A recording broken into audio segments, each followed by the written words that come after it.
Picture this. You wake up to find holes eaten through your greens, aphids covering your tomatoes, squash bugs marching through your garden. You have already applied pesticide 3 times this month. What if 2 metals costing less than $5 could permanently end all of it? And the Amish have been doing this since the 1800s? You spray, you wait, and still the bugs come back. The leaves you nursed all spring are chewed through by July. Aphids, beetles, slugs, each year it is the same parade. You reach for another bottle, another packet, and the price tag stings almost as much as the damage. Even the so-called organic options promise a miracle and then fade out just when you need them most. The cycle never seems to break. Treat, hope, and watch as the pests adapt. Some gardeners try mixing up the brands or doubling up on applications, but the results barely last a week. Each trip to the garden center feels like gambling with your time and money. Instead of a harvest, you get that sinking feeling. Another season, another round lost to insects that never seem to quit. The more you spray, the less it seems to matter. The promise of a pest-free garden slips further away, replaced by frustration and the creeping suspicion that the real winners are the companies selling the next solution. In 1923, a Penn State agricultural agent named HR Shoemaker filed a field report from Lancaster County that would quietly haunt the farming archives for decades. The document described Brother Yoder, an Amish farmer near Intercourse, Pennsylvania, whose crops had gone 40 years without a single recorded pest outbreak. No sprays, no dusts, just copper and zinc rods buried along the planting rows.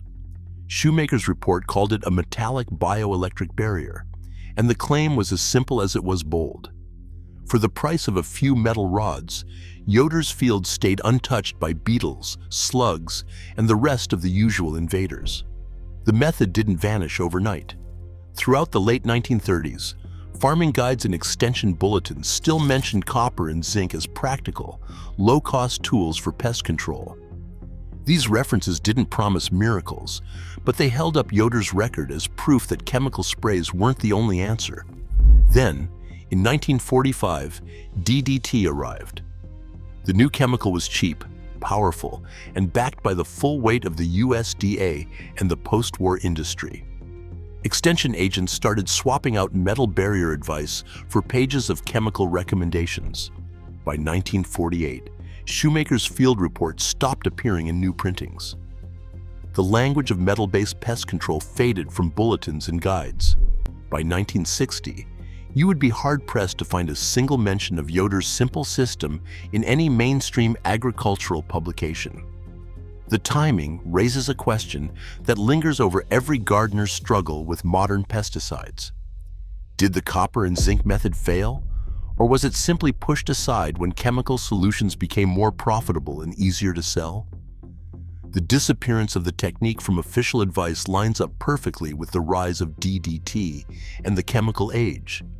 The old method didn't get debunked, it just got buried. Copper, when set in moist soil, acts as a kind of invisible fence for crawling pests. The science behind it is not complicated. When a slug or beetle tries to cross a strip or rod of copper, the moisture from its body reacts with the metal and creates a tiny electrical charge. For the insect, it is like hitting a low-voltage barrier, a mild, unpleasant shock that sends it searching for another path. This effect does not rely on poison, spray, or anything you need to reapply. The copper simply sits in the soil, doing its job season after season. The main targets are pests that travel on the ground: slugs, snails, beetles, and larvae. They are the ones responsible for the holes in lettuce leaves and the half-eaten beans that frustrate even careful gardeners. According to claims repeated in gardening circles and echoed in a 1994 Cornell summary, a copper barrier around a test plot led to a dramatic 96% reduction in pest activity. While the original Cornell report is hard to pin down in university archives, the story has stuck. Copper in the right place can keep most crawling invaders at bay. This is the first half of the old method. No sprays, no dusts, just lengths of copper pressed into the earth where pests cross. The approach is simple, direct, and, if the field reports are to be believed, remarkably effective for the price of a $5 roll. Zinc is the missing piece in the old garden puzzle. Pair it with copper, and something unusual happens beneath the surface. According to a retired Penn State agricultural chemist, the soil itself becomes a kind of low-voltage battery. When both metals are buried in damp earth, they set up a tiny electrical circuit. The moisture acts as an electrolyte, allowing ions to move between the copper and zinc. This subtle field is not strong enough to shock a person or even a worm, but it is enough to change the environment around the roots. The chemist explains it in plain terms. Copper and zinc together create a weak but steady flow of ions in the soil. Crawling pests, especially those sensitive to electric fields, seem to avoid this zone. The theory goes that the field disrupts their navigation, making the area around the plants uncomfortable for them. Meanwhile, the plants themselves show no signs of stress. In fact, some researchers suggest they might actually thrive. Auburn University in 2008 points to a 37% increase in microbial life in soils treated with these metals. That is not just a side effect. It is a sign that the soil is becoming more alive, not less. Healthier microbes mean stronger roots and better nutrient cycling. Ohio State in 2016 found that plants grown in metal-amended soil had 22% higher lignin levels. Lignin is what gives stems and leaves their toughness, making them harder for insects to chew. The same trial reported 41% fewer pest attacks compared to untreated controls. Together, these numbers hint at something more than simple pest repellent. The copper and zinc pair seems to build up the soil's natural defenses while quietly driving pests away, season after season. The method that slipped through the cracks of agricultural history is surprisingly simple to set up in any backyard. Start with 4 unglazed clay pots, each about 6 inches across. These become the anchors of the system. Place 1 pot at each corner of your garden bed, pressing them into the soil so only the rim is visible. Into each pot, drop a penny minted before 1982, chosen for its high copper content, and a galvanized nail for zinc. Fill the pots with rainwater, not tap water, to avoid chlorine, and let the metals interact naturally. There is no need to tear up your beds or start from scratch. This retrofit works with what is already growing. The whole setup costs less than a handful of seed packets and takes under an hour.